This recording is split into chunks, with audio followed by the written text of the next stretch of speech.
இங்க நல்லா கவனிங்க. வலை கிளையத்தக்கதான அற்புதம் நடந்த உடனே பேதுரு டக்குன்னு ஆண்டு பாதத்தில் விழுந்து, ஆண்டவரே நீங்க என்னை விட்டு போயிருங்க, நான் பாவியான மனுஷன். அவருக்கு நல்லா தெரியும். ஏன்னா முழுவதும் பிரயாசப்பட்டவர் ப்ரொஃபஷனல் ஃபிஷர்மேன். யார் அவரு? மிகவும் நேர்த்தியான மீன் பிடிக்கிற குடும்பத்தை சேர்ந்தவர், மீனவர். ஆனா இந்த ஆழத்துல போய் வலைய போடுன்னு சொல்றவர் யாரு? ப்ரொஃபஷனல் கார்பெண்டரோட மகன், தச்சு வேலை செய்கிறவருடைய பையன். இப்போ ஆக்சுவலாக என்ன சொல்லியிருக்கணும்? உமக்கு என்ன தெரியும், முழுவதும் போட்டு ஒன்றும் அகப்படல, பகலில் போட்டால் எங்கே வரப்போகுது, அதனால தான் நாங்கள் ராத்திரியில் போய் வலைய போடுவோம், அப்போவே நடக்காது, இப்போ எப்படி நடக்கும், பரவாயில்ல அப்படின்னு சொல்லியிருந்திருக்கணும். ஆனால் இந்த மனுஷன் முழுவதும் பிரயாசப்பட்டு அலசி கொண்டிருந்தது ஆண்டவருக்கு தெரியும். இருந்தாலும் அதை முன்னாடி வச்சுட்டு அதுக்கப்புறம் இவர் என்ன பண்ணுறாரு அப்படின்னா, ஆகிலும் உம்முடைய வார்த்தை, பக்கத்தில் பார்த்து சொல்லுங்க, வார்த்தையின்படி. Very important. ஹல்லேலூயா. இம்பாசிபிள்ன்ற இடத்துல கர்த்தருடைய வார்த்தை வரும். அருமையான ஸ்டான்லி அடிக்கடி சொல்வார், கர்த்தருடைய வாய்ப்பு இல்லாத நேரத்தில் வார்த்தை வரும், கர்த்தருடைய வார்த்தை வந்ததானால் வாய்ப்பு தானாய் வரும். எத்தனை பேருக்கு புரிஞ்சிச்சு? ஹல்லேலூயா. டாக்டர்ஸ் எல்லாம் சொல்லுவாங்க, அவ்வளோதாங்க முடியாதுங்க அப்படின்னு சொல்லுவாங்க. இப்போ கர்த்தருடைய வார்த்தை வரும், நான் உன்னை கொண்டு செய்யும் காரியம் அப்படின்னு சொன்ன உடனே இப்போ வார்த்தை வந்துருச்சு இல்லை, அதனால வாய்ப்பை கர்த்தர் ஏற்படுத்திடுவார். ஹல்லேலூயா. வேர்ட் இஸ் சோ பவர்ஃபுல் இந்த வருஷத்தில். அதனால நான் திரும்ப திரும்ப சொல்கிறேன், நீங்கள் கன்ஃபஸ் பண்ணுறீங்களா, அறிக்கை செய்யும்போது ரொம்ப கேர்ஃபுல்லாக செய்யுங்க. எல்லாரும் நெகட்டிவாக பேசுவாங்க, எதிர்மறையாக பேசுவார்கள். ஆனால் நீங்கள் அப்படி பேசக்கூடாது. உங்கள் பிள்ளைகளை ஸ்கூலில் சேர்த்துருக்கலாம், காலேஜில் சேர்த்துருக்கலாம், டீச்சர்ஸு மற்றவங்கெல்லாம் வந்து உங்கள் பிள்ளை விளங்கவே விளங்காதுங்க அப்படின்னு சொல்லலாம். நீங்களும் உங்கள் வாரியில் அப்படி சொல்லவே இல்லைங்க, என் பிள்ளை பாருங்கள் ஒரு நாள். எனக்கு எங்கள் அம்மா ரொம்ப இந்த விஷயத்தில் இன்ஸ்பயர் பண்ணுவாங்க. ஏன்னா நான் வந்து எனக்கு எந்த கெட்ட பழக்கமும் கிடையாது, சிறு வயது முதல் கொண்டு நேர்த்தியாக வளர்க்கப்பட்டவன். ஆனால் நான் கொஞ்சம் சேட்டை, ஸ்கூலில் மட்டும் கொஞ்சம் சேட்டை, வீட்டுக்கு வந்தால் கண்டுபிடிக்கவே முடியாது. இப்போ வரைக்கும் என்னை பற்றி ஸ்கூல்லேருந்து யாராவது வந்து சொன்னால் எங்கள் வீட்டில் நம்பவே மாட்டாங்க, ஐயோ அவன் பயந்து சுவாபங்க அப்படின்னு. எனக்கு தான் தெரியும் நான் யாருன்னு, ஆமாவா இல்லையா. அப்போ வருஷம் ஒரு தடவை நான் சஸ்பெண்ட் ஆகுறது வழக்கம். பேரண்ட்ஸை கூட்டிகிட்டு வர சொல்லி ஹெச்எம் சொல்லுவார். வழக்கமாக அப்பா அம்மார்கள் கூப்பிட்டா வருவாங்களா? இப்போ நமக்கு சரியான ஆள் அம்மா தான். அப்போ நான் கூட்டிகிட்டு போகிறது ஒன்று. 6th + 2 வரை நான் ஒரே ஸ்கூலில் படிக்கிறேன். 12ஆம் வகுப்பு வரும்போது பப்ளிக் எக்ஸாம். அப்போ என்னுடைய ஹெச்எம் வந்து சொல்கிறார், பேரண்ட்ஸ் கூட்டிகிட்டு வராமல் நான் உள்ளே விட மாட்டேன் உன்னைய அப்படின்னு சொல்கிறார். அப்போ நான் போய் எங்கள் அம்மா கூட்டிகிட்டு வரேன், அவங்க வராங்க. வந்து அப்போ ஹெச்எம் வந்து சொல்கிறார், என்ன இவன் படிக்கிறான், ஒழுங்காகவே படிக்க மாட்டான், எது சொன்னாலும் செஞ்சுட்டு வர்றதில்லை, ஹோம்ஒர்க் செஞ்சுட்டு வரான், அது யாருக்குமே புரிய மாட்டேங்குது. அப்படின்னா என் ஹேண்ட் ரைட்டிங் வந்து ரொம்ப சூப்பராக இருக்கும். எப்படி இருக்கும்னா, இசிஜி பார்த்துருக்கீங்களா? ஒரு சிலருக்கு தெரியும் இல்லையா, இசிஜி கோடு கோடாக வரும், இப்படி மேலையும் கீழையும். அது நேரம் வந்துச்சுன்னா ஆள் சோழி முடிஞ்சுன்னு அர்த்தம், கொஞ்சம் மேலையும் கீழே ஏறிச்சுன்னா ஜீவன் இருக்குன்னு அர்த்தம். சரியா? அப்படி தான் இருக்கும். எல்லாரும் பரீட்சைக்கு வந்து படிச்சுட்டு போய் எழுதணும். நான் வந்து திருத்தும் போது படிச்சுட்டு போனால் போதும், ஏன்னா என்னை கேட்காம அவர் திருத்தவே முடியாது. என்ன எழுதியிருக்க சொல்லு அப்படிங்கும் போது நான் படிச்சுட்டு போய் மனப்பாடம் பண்ணி அதுவா அப்படின்னு சொன்னால் போதும். புரிஞ்சா? அப்படி இருக்கும். அதனால பல நோட்டு புக்கு என் மூஞ்சில் அப்படி விட்டு வீசுவாங்க, பறக்கும். என்னதான் நான் கஷ்டப்பட்டு எழுதினாலும் அப்படிதான் இருக்கும். என் கையெழுத்து அவ்வளவா நல்லா இல்லை. எங்கள் சார் சொன்ன, நீலாம் விளங்கவே மாட்டடா அப்படின்னு அடிக்கடி இந்த சர்டிஃபிகேட் என்னை பார்த்து சொல்லிட்டே இருப்பார். நல்ல வேலை என் தெய்வம் அதை கேட்கவே இல்லை. ஹல்லேலூயா. ஆமென். என்னான்ட்டு நான் ரொம்ப சோர்ந்து போயிட்டேன். அப்போ என் ஹெச்எம் சொல்கிறார், இவன் மாத்திரம் பாருங்க, இவன் சரியான தருதலைன்றார். நான் அப்படியே பண்ணிட்டு இருந்தா நான் டிசியை கொடுத்துருவேன் அப்படின்னு. எங்கள் அம்மா சொன்னாங்க, இன்னைக்கே நீங்கள் டிசியை கொடுத்துருங்க. அவர் என்ன சொல்கிறீங்க, அதுக்குள்ளே டிசியை கொடுக்குறேன்னு கேட்டால் எப்படி? பரவாயில்ல, 6th + 2 வரை ஒரே ஸ்கூலில் தான் படிக்கிறான், அவன் ஒழுங்காக படிக்கலன்னா காரணம் யார்? நீங்கள் தானே. ஒழுங்காக மரியாதை நீங்கள் கொடுத்துருங்க, நீங்கள் பரவாயில்ல நான் பார்த்துக்கிறேன், இட்ஸ் ஓகே அப்படின்னு. அவர் என்னம்மா நீங்கள் அப்படிலாம் கொடுக்க முடியாதுமா அப்படின்னு அவர் சொல்கிறார். பரவாயில்ல நீங்கள் கொடுங்க, என் பிள்ளை நீங்கள் அப்படி சொல்லக்கூடாது, அவன் எப்படி வரான்னு பாருங்க நீங்கள் அப்படின்னு சொல்லி கொண்டிருக்கிறார்.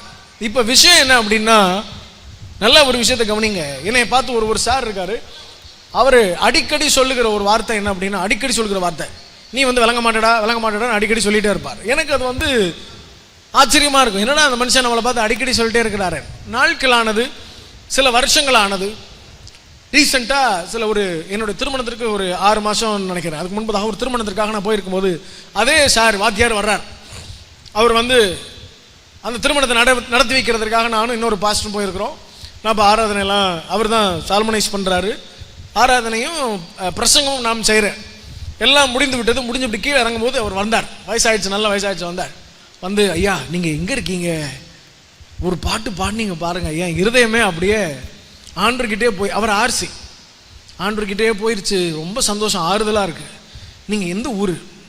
இப்போ நான் ஊரை சொல்கிறேன். அவர் என்ன சொல்கிறீங்க, அப்படியா, நான் நீங்கள் ஏதோ சென்னை பெங்களூர்னு நினச்சேன் அப்படின்னு சொல்கிறார். நான் வந்து அவர் பேரை சொல்கிறேன். நீங்கள் இன்னார் தானே என்னோடனே, ஏசப்பா உங்களுக்கு என்ன தெரியுமான்றார். அப்போது எனக்கு மறந்துடுச்சு, அவர் என்னை திட்டினதெல்லாம் மறந்துட்டேன். நான் வந்து உங்கள் ஸ்டூடெண்ட் ஆக்சுவலாக அப்படின்னு சொல்கிறேன். அவருக்கு அப்படியே கண்ணீர் வந்துருச்சு. அப்படியே கண்ணு ஃபுல்லாக தண்ணி நிற்கிது. சொல்கிறாரு, என்கிட்ட எத்தனையோ பேர் படிச்சிருக்காங்க, விஜயகாந்த்லாம் என் ஸ்டூடெண்ட் தான், நிறைய பேர் படிச்சுட்டு போயிருக்காங்க, யாரோ பெரிய பெரிய ஆட்கள் ஆயிருக்கிறாங்க. ஆனால் ஒரு ஊழியக்காரராக நீங்கள் நிற்கிறீங்க பாருங்கள், இன்னைக்கு எனக்கு மிகப்பெரிய பெருமை அப்படின்னு ரொம்ப மரியாதையாக பேசுகிறார். இவர் இதை சொன்ன உடனே நான் இட்ஸ் ஓகே பரவாயில்ல, எனக்கா ஜெபம் பண்ணுங்கன்றாரு. நான் ஜெபம் பண்ணிட்டு வந்துட்டேன். இப்போ நான் வந்து கொண்டிருக்கும் போது இப்போ என் ஸ்கூலை கிராஸ் பண்ணுறேன். இப்போ ஆண்டவர் எனக்கு ஞாபகப்படுத்துறாரு, இதே வாய் சொல்லிச்சு, என்கிட்ட எவ்வளோ பெரிய பெரிய ஆள்லாம் என்கிட்ட படிச்சுட்டு போய் பெரிய ஆளாக இருக்கலாம், நான் உனக்கு டீச்சராக இருக்கிறதுக்கு வேதனைப்படுறேன்டா, வெக்கப்படுறேன் அப்படின்னு சொன்னார். யார்? கொஞ்ச நேரத்துக்கு முன்னாடி அந்த வார்த்தையை சொன்ன அதே தேவமாச்சே. ஹல்லேலூயா. நல்ல ஒரு விஷயத்தை நீங்கள் கவனிக்கணும். என்னுடைய முன்னிலைமை மோசமாக இருக்கலாம், அதற்கப்புறம் நான் ஆண்டவரை சார்ந்து கொள்ளுகிறேனா இல்லையான்றது ரொம்ப ரொம்ப முக்கியம். ஆண்டவர் உங்கள் மேலே வச்சிருக்கிற நோக்கமும் திட்டமும் மிக பெரியது. ஹல்லேலூயா. You can see now. உங்களால் இப்போ அதை பார்க்கவே முடியாது, உங்கள் கண்களுக்கு அது தெரியாது. பார்க்கும்போது நம்ம ரொம்ப சாதாரணமாக தெரியும். ஆனால் உங்களுக்குள்ளே இருக்கிற பவர் இருக்குல்ல, அந்த தீ இருக்குல்ல, அந்த நெருப்பு இருக்குல்ல, அது வந்து காட்டு தீ. ஹல்லேலூயா. ஆமாம், அநேக புயல்கள் வரும், காற்றடிக்கும். காட்டு தீக்கும் தீக்குச்சியில் எறிகிற தீக்கும் டிஃப்ரென்ஸ் இருக்கு. என்ன இருக்கு? தீ பெட்டியில் அப்படி பொறுத்துனீங்கன்னா அந்த குச்சியில் எறிகிற தீ காற்று பட்ட உடனே அணைஞ்சு போயிடும். ஆனால் காட்டு தீ காற்று அடிக்க அடிக்க அடிக்க அருகில் பற்றி கொண்டே இருக்குமே தவிர ஒரு நாளும் அது அணையாது. அது எப்போ அணையும்னா, பக்கத்தில் எந்த மரமும் இல்லாமல் எல்லாம் கருகி போச்சுன்னா மட்டும்தான் அணையும். இல்லை தண்ணி ஊற்றி அணைக்கணும். உங்களுக்குள்ள எரிகிற தீ எப்படிப்பட்டதுன்னா, அபிஷேகத்தின் நெருப்பு, கர்த்தருடைய வார்த்தையினால் எரிகிற நெருப்பு. எந்த தீ வந்தால், எந்த நெருப்பு வந்தால், எப்பேற்பட்ட புயல்கள் வந்தாலும், எப்பேற்பட்ட பிரச்சனைகள் வந்தாலும், சத்துருனுடைய வார்த்தைகள் வந்தாலும், மனுஷன் நம்மை புண்படுத்தும் விதமாய் பேசினாலும் ஒன்றும் உங்களை சேதப்படுத்தாது. மாறாக அது பற்றி எரிந்து கொண்டே இருக்கும். உங்களை குறித்து அவதூறாய் பேசினால் உங்கள் பிள்ளைகளிடத்திலே சொல்லுங்கள், கர்த்தர் உன்னை வல்லமையா பயன்படுத்துவார். சொன்ன இதே வாய் வந்து திரும்ப சொல்லும், கர்த்தர் உங்களோட கூட இருக்கிறார் என்று கண்டோம். ஹல்லேலூயா. ஆமென், ஆமென். ஈசாக்கை பார்த்து சொன்னார்கள், கேர் அருவரின் புத்திரர்கள் எல்லாம், நீ எங்களை விட்டு போயிரு, நீ எங்களை பார்க்கலாம் பலத்தவனானாய். இவரை போகிறார், போய் ஒரு துறவை தோண்டுகிறார். அங்கே தண்ணீரை கண்டார்கள். கண்ட உடனே இப்போது பிரச்சனைக்கு வருகிறார்கள். வந்து என்ன சொல்றாங்க? இந்த துறவு உன்னுடையது, தண்ணி எங்களுடையது, நீ இந்த இடத்தை விட்டு போயிரு. சரி, இவர் வாக்குவாதம் பண்ணவில்லை. அந்த இடத்திற்கு ஈசாக்கு ஏசேக் என்று பெயர் வைத்து விட்டு அந்த இடத்தை விட்டு புறப்பட்டு போகிறார். போய் மறுபடியும் ஒரு துறவை தோண்டுகிறார்கள். அங்கேயும் அவர்கள் வாக்குவாதத்திற்கு வருகிறார்கள். அந்த இடத்திற்கு பேர் என்னது? சித்னா. சூப்பர். சரி, இங்கேயும் வாக்குவாதம் பண்ண உடனே சரி நம்ம வாக்குவாதம் பண்ண வேண்டாம், விலைக்கு போயிடலாம். இங்கிருந்து புறப்பட்டு வேற ஒரு இடத்துக்கு போகிறார்கள். அங்கேயும் ஒரு துறவை தோண்டுகிறார்கள். அங்கே அவர்கள் பிரச்சனைக்கு வரவில்லை. அந்த இடத்திற்கு பேர் என்னது? ரெகோபோத். ஹல்லேலூயா. ஆமென். சரி, ஏன் அந்த இடத்துல அவர்கள் பிரச்சனைக்கு வரலன்றது எத்தனை பேருக்கு தெரியும்? எனக்கு தெரியல. ஏன்னா ரெகோபோத்துல தண்ணியே வரல. ஹல்லேலூயா. அதனாலதான் அவன் பிரச்சனைக்கு வரல. அதற்கு முன்பதாக இவர் ஒரு பெயர் வைக்கிறார். இந்த இடத்துல ஆண்டவர் நம்மளை பழுகி பெருகும்படி நமக்கு ஒரு இடம் உண்டாக்கினார் என்று சொல்லி இந்த இடத்திற்கு ரெகோபோத் என்று பெயர் வச்சது நல்லது. இப்ப மேட்ரு என்னன்னா, அடுத்த வசனத்திலே இருக்கும், அங்கிருந்து அவன் புறப்பட்டு பெயர்சபாவுக்கு போனான். எங்க? பெயர்சபா. அங்க போன உடனே கர்த்தருடைய ஆவியானவர் அவனுக்கு தரிசனமாகிறார். ஹல்லேலூயா. ஆண்டவர் வாக்குத்தத்தம் பண்ணுகிறார். என்ன சொல்றாரு? உன் தகப்பனாகிய ஆபிரகாமோட கூட இருந்தது போல நான் உன்னோட கூட இருப்பேன், நீ பயப்படாதே. ஹல்லேலூயா. அது மாத்திரமல்ல, ஈசாக்கு அங்கே பலிபீடம் கட்டுகிறார். ஈசாக்கு அங்கே கூடாரம் போடுகிறார். ஹல்லேலூயா.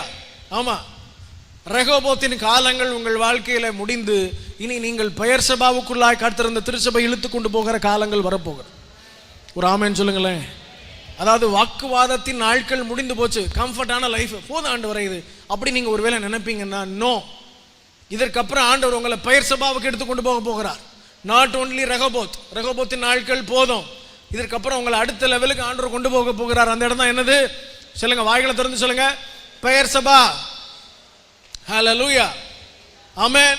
ஆமா, உங்களுக்கு டைம் இருக்கும்போது ஆதியாகமம் 26 எடுத்து அப்படி மெதுவாக ஃபுல்லாக வாசிச்சிங்கன்னா அதில் ரொம்ப அழகாக இருக்கும் இந்த சம்பவம். நான் ஷார்ட்டாக சொல்லிடுறேன், ஆண்டவர் எனக்கு ஆவியில் உணர்த்துக்கிறதுனால இந்த வார்த்தையை நான் திரும்ப உங்களுக்கு சொல்லுகிறேன். ஒருவேளை கர்த்தர் ஒரு சிலருக்கு தீர்க்க தரிசனமாய் சொல்லுவார் என்றால் அது உங்கள் வாழ்க்கையில் அப்படியே அபியாசப்படுவதாக. ஹல்லேலூயா. ஆமென். ரெகோபோத்தின் நாட்கள் முடிந்தது, போதும். இது வரைக்கும் வாக்குவாதம் பண்ண ஒருத்தர் வாக்குவாதம் பண்ணல, இது வரைக்கும் பிரச்சனையா இருந்த ஒரு விஷயம் நின்றுச்சு, போதும் ஆண்டவரே, சூப்பர், ரொம்ப சந்தோஷம், இந்த கம்ஃபர்டான லைஃப் எனக்கு போதும் நீங்க நினைச்சிட்டு இருக்கீங்கன்னா, இல்ல, கர்த்தர் இனிதான் உங்களை ஆசீர்வதிக்க போகிறார். ஹல்லேலூயா. நீங்கள் கண்ணீரோடு விதைத்த நாட்களின் எல்லா விதமான அலுப்புக்களும் முடிந்து இனி அறுக்க போகிற நாட்களுக்குள்ளாய் கர்த்தர் உங்களை. ஹல்லேலூயா. ஆமே, நான் உங்களை உற்சாகப்படுத்துகிறதற்காக சொல்லவில்லை, நீங்க நல்லா அதை புரிந்து கொள்ள வேண்டும். ஆமென். ஆமா, நான் முன்னாடி ஸ்டார்ட் பண்ணும்போதே சொன்னேன், அற்புதங்கள் எல்லாம் அர்ப்பணிக்கிறதற்காக. மிகப்பெரிய அற்புதங்கள் உங்கள் வாழ்க்கையில் நடக்கும். டக்குன்னு விழுந்துருங்க தேவ சமூகத்தில், ஆண்டவரே இதற்கு நான் பாத்திரனே அல்ல. ஆமென். நல்லா கவனிங்க, இவன் பெயர் சபாவுக்கு போகிறான். கூடாரம் போடப்பட்ட இடமும் பெயர் சபா. ஹல்லேலூயா. பலிபீடம் கட்டப்பட்ட இடம் பெயர் சபா. கர்த்தர் தரிசனமான இடமும் பெயர் சபா.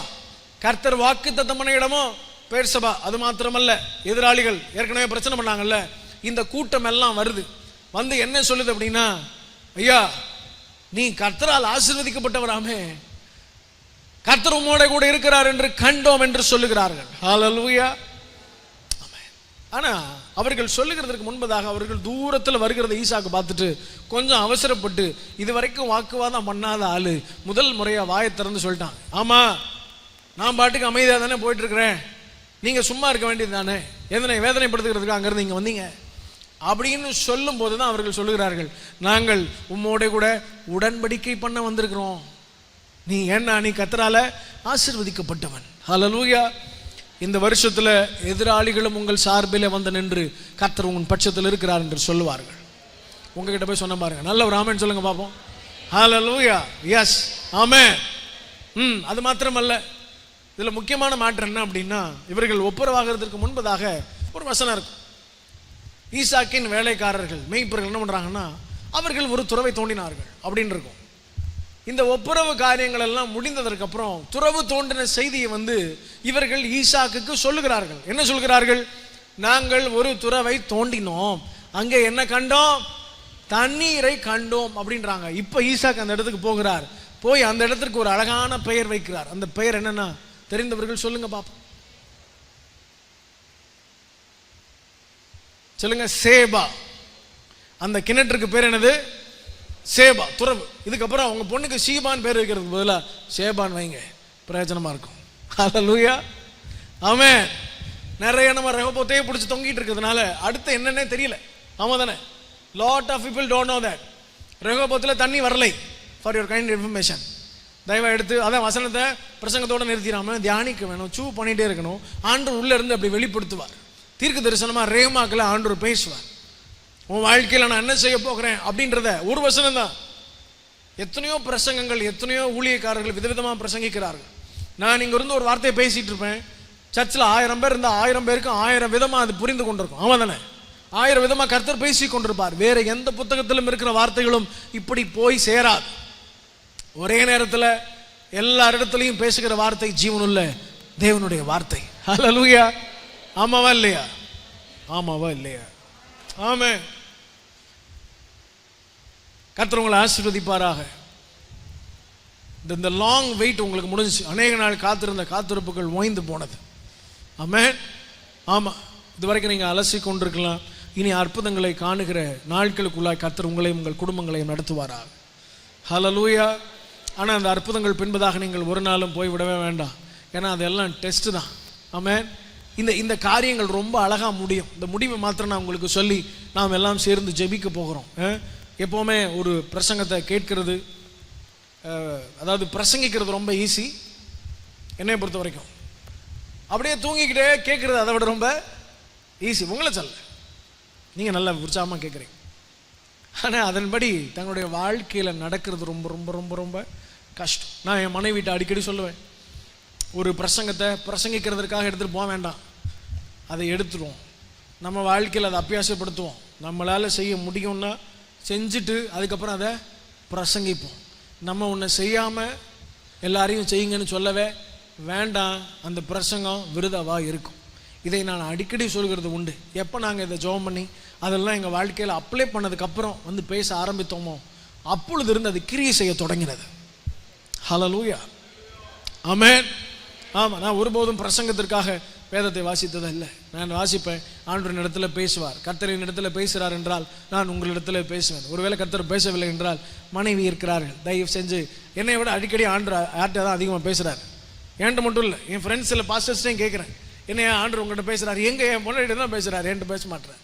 அவள் டக்குன்னு அழுது பேச வச்சிடறான் அப்படின்னு சொல்லுவார். ஹல்லேலூயா.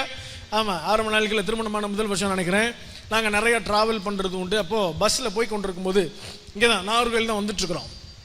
அப்போ ஆரல் வாய்மொழி இப்படி கிராஸ் பண்ணும்போது என் ஒய்ஃப் சொல்கிறேன், ஆண்டவர் வந்து கரெக்டாக அந்த பிரிட்ஜில் இறங்கும்போது இந்த வார்த்தை என்கிட்ட பேசினார்ப்பா அப்படின்னு சொல்லி அப்படியே கண் ஃபுல்லாக தண்ணி நிரம்பி சொல்கிறான். நான் ரொம்ப சந்தோஷப்பட்டு ஆமேன் அப்படின்லாம் சொல்லிட்டு ஆண்டவர் பார்த்து, ஏன் கொஞ்சம் சத்தமாக பேசுகிறா, நாங்களும் கேட்க மாட்டோமா, பக்கத்தில் தானே இருக்கிறேன் அப்படின்னு சொல்லிக்கிட்டேன். ஹல்லேலூயா, ஆமென். கர்த்தர் உங்களை ரொம்ப நேசிக்கிறார் சகோதரிகளே.